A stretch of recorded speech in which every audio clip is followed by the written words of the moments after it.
मुझे पर्टिकुलर धीरेन्द्र शास्त्री से कोई दिक्कत नहीं है।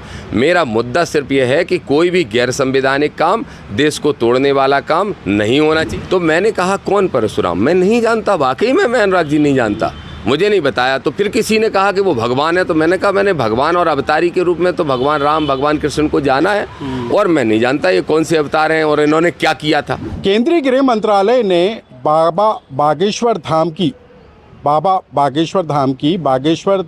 धाम जन सेवा समिति को FCRA के तहत जो है विदेशों से चंदा लेने को लेकर अनुमति जारी कर दी है। आखिर FCRA क्या है, पहले आप इसको समझ लीजिए, क्योंकि इस पंजीकरण के बाद कोई भी संस्था विदेशों से चंदा ले सकती है, और इसी की अनुमति केंद्रीय गृह मंत्रालय ने बाबा बागेश्वर धाम के प्रमुख धीरेन्द्र शास्त्री को दी है। यानी कि अब इस समिति के जरिए बाबा बागेश्वर धाम विदेशों से भी चंदा ले सकेंगे।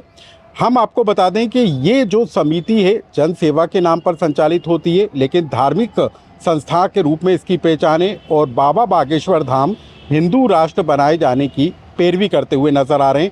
लेकिन इसी को लेकर अब भीम आर्मी और आज़ाद समाज पार्टी ने ऐतराज़ जताना शुरू कर दिया है। तो क्या विदेश से किसी देश की संस्था का चंदा लेना गलत है? इस बारे में चर्चा करने के लिए हमारे साथ दामोदर यादव जी मौजूद हैं। दामोदर जी, बाबा बागेश्वर धाम तो देश के अंदर धार्मिक कथाएं कर रहे हैं, लेकिन विदेशों में भी धार्मिक कथाएं कर रहे हैं, विदेशों में भी उनके श्रद्धालु हैं, भक्त हैं। यदि वो वहाँ से चंदा लेते हैं और इसको लेकर केंद्र सरकार अनुमति देती है, तो ऐतराज़ क्यों? देखिए भाई, मैंने ये मान के चल रहा हूँ कि विदेशी फंडिंग का दुरुपयोग होगा। इस देश की संस्थानों ने पहले भी ये माना है कि आतंकवादी संगठनों से लेके बहुत सारे माफियाज का पैसा इस देश में किसी दूसरे रास्ते से आता है, और फिर उनका जो देश के अंदर छुपा हुआ नेटवर्क है उन तक पहुंचने का काम होता है।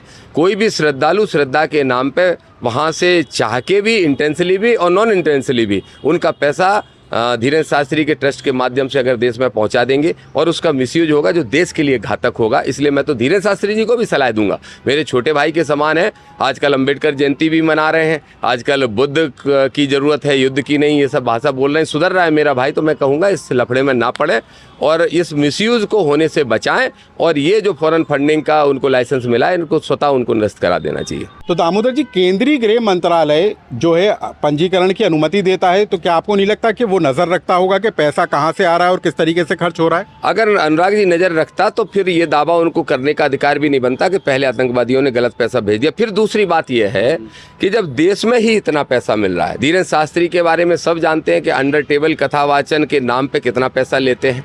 पैसा पूरा देश उनको हजारों करोड़, जिनके पास, धीरेन्द्र के पास आज से 500 रुपए नहीं थे आज से 5 साल पहले, आज हजारों करोड़ रुपया, 5000 करोड़ अगर उनके पास हो जाता है, तो देश में कोई पैसे की कमी है जो विदेश से लाना पड़ रहा है। और अगर एक कथावाचक को या जो संत का चोला पहने हुए आदमी खड़ा है, तो उसको हजारों करोड़ की जरूरत है क्यों मेरे भाई? अगर कोई संत है तो वो चार्टेड प्लेन, हेलीकॉप्टर सब उसके अगर भक्त देते हैं, उनके भक्त देते हैं, तो फिर हजारों करोड़ रुपए की जरूरत क्या है? बहुत अधिक संभावना इसकी है कि इस लाइसेंस का मिसयूज होगा, और ना सिर्फ मिसयूज, राष्ट्रद्रोह के काम में भी इस पैसे का उपयोग हो सकता है। विदेशी भूमाफिया, बहुत सारे माफियाज हैं, आतंकवादी संगठन है, उनका पैसा भी देश में आ सकता है। इसलिए हमारी मांग है देश के गृह मंत्री जी अमित शाह जी से। आप एक तरफ तो कह रहे हैं हम देश में के अंदर गंदगी साफ करने के लिए कोई भी निर्णय ले सकते हैं, तो ये निर्णय तो ना लें कि देश में और गंदगी आ सके। लेकिन दामोदर जी, ये पहली संस्था तो नहीं होगी जिसको FCRA के तहत रजिस्ट्रेशन दिया गया हो, विदेशी चंदा लेने की अनुमति दी गई हो। मैंने सिर्फ धीरेन्द्र शास्त्री की संस्था का विरोध नहीं किया, उसमें द हिंदू में या किसी अखबार में छपा है, 6 नाम आए हैं, तो मैंने सभी का विरोध किया है कि कोई भी ऐसा धार्मिक संस्थान, उसको विदेशों से चंदा लेने की आवश्यकता नहीं है मेरे भाई। अगर कोई ये कहता है कि बहुत सारे लोग विदेशों में रहने लगे हैं, तो उन सब के परिवार के कुछ सदस्य आज भी देश के अंदर रहते हैं, वो वहाँ से कंट्रीब्यूशन देते हैं, उनको वो काफ़ी है।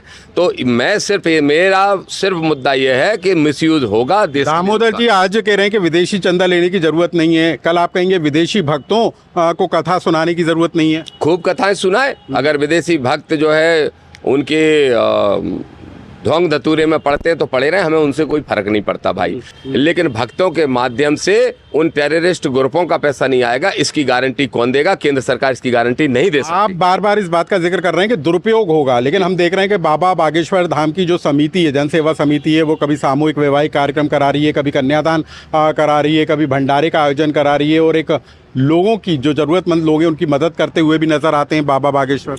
देखिए अनुराग जी, मैं फिर कहूँगा, मैं चंबल क्षेत्र का हूँ, हर बार यही जवाब देता हूँ कि हमारे चंबल क्षेत्र में जब डकैत लोग सैकड़ों करोड़ की डकैती डाल देते थे, 1000 रुपए का चढ़ावा मंदिर पे चढ़ाने का काम करके अपने आप को धर्मात्मा घोषित करने का काम करते थे।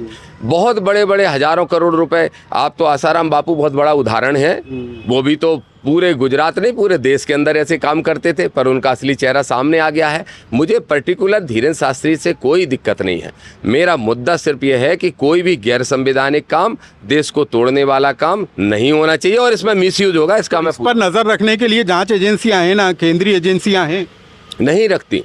अगर जांच एजेंसियां, केंद्रीय एजेंसियां उस पर नज़र कैसे रखेंगी जो प्राइम मिनिस्टर का छोटा भाई कहलाता है? कितना राजनीतिक प्रभाव होता है, कितना दुरुपयोग होता है, आप और हम सब जानते हैं। ईडी से लेके सीबीआई से लेके आज क्या रोल प्ले कर रही है, आप और हम नहीं, पूरा देश जानता है कि एक बच्चा बच्चा जानता है। तो ऐसी एजेंसियों पे मुझे इसलिए शंका है क्योंकि उनके राजनीतिक प्रभाव के कारण शून्य हो जाता है इन एजेंसियों का काम। और ऐसे में मैं फिर कह रहा हूँ कि आज नहीं तो कल हम इसके लिए पछताएंगे कि ऐसे ट्रस्टों को पैसा गया और टेररिस्ट एक्टिविटी और इनलीगल एक्टिविटीज बढ़ी। तो दामोदर यादव को क्या, जो SC ST OBC की राजनीति कर रहे हैं, उनको क्या एक वर्ग समुदाय से आपत्ति है, पंडित धीरेन्द्र शास्त्री से आपत्ति है? आप बोलते हैं कि परशुराम कौन है?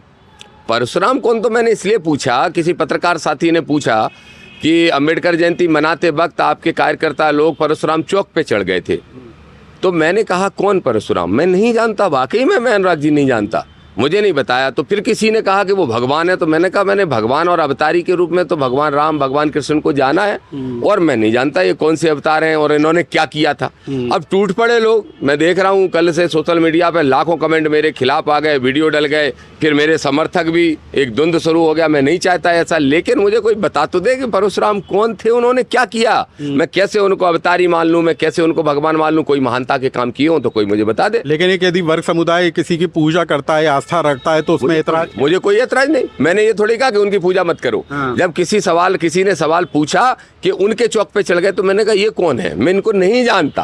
तो क्या किसी को डंडा मार के ये कहा जाएगा कि तुम इनको नहीं जानते तो ये अपराध है? भारतीय संविधान के हिसाब से किसी भी धर्म को ना मानना मेरी स्वतंत्रता है। भारतीय संविधान से किसी को भगवान मानना ना मानना, महान मानना ना मानना, ये मेरी स्वतंत्रता। लेकिन किसी की भावनाओं को ठेस पहुंचाना? बिल्कुल नहीं, मैंने ये थोड़ी कहा, मैंने परशुराम जी को कोई गालियां तो नहीं दी, मैंने उनके बारे में कोई अपमानजनक शब्द तो नहीं बोला, मैंने सिर्फ ये कहा कि मैं नहीं जानता who is Parshuram, I don't know, that's it. इसमें इतनी मिर्चियाँ क्यों लग गई? और इतनी मिर्चियाँ लगेंगी तो फिर अनुराग जी कह रहा हूँ बात निकलेगी तो दूर तक जाएगी, फिर तो लोग जाने क्या क्या पूछेंगे और वो सवाल सबको देने पड़ेंगे जवाब। तो दामोदर यादव हैं जो इस बात को लेकर एतराज जता रहे हैं कि जो बाबा बागेश्वर धाम है उनकी संस्था को FCRA के तहत रजिस्ट्रेशन देकर विदेशी चंदा लेने की अनुमति दी गई है, उसको लेकर वो एतराज जता रहे हैं। लोकमत के लिए भोपाल से अनुराग श्रीवास्तव।